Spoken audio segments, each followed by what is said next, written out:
Сәлеметсіңдер ме балалар? Қазір бізде қазақ тілі сабағы. Олай болса сабағымызды бастайық. Ана тілің арың бол, ұятың боп тұр бетте.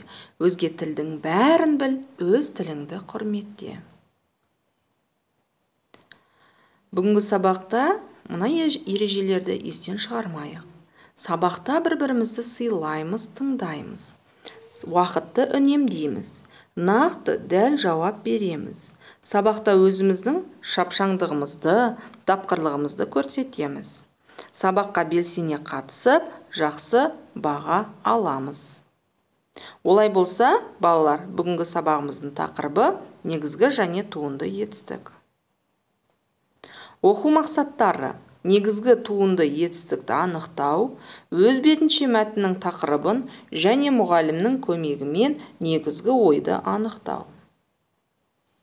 Дескриптор сөздерге тиісті жұрнақтарды жалғап, туынды етістік жасады. Балалар, алдарыңда тұрған сөздерге тиісті жұрнақтарды жалғап, туынды етістік жасаймыз. Келесі буриме әдісі. Бұл жерде көп нүктенің орнына тиісті сөздерді қойып, сөйлемдер құрастырамыз.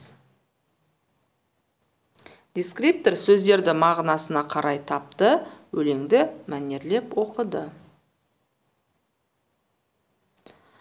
Балалар, алдарында берілген суреттерден атап суреттерді тиісті жұрнақтарды жалғап, туынды етістік жасаймыз.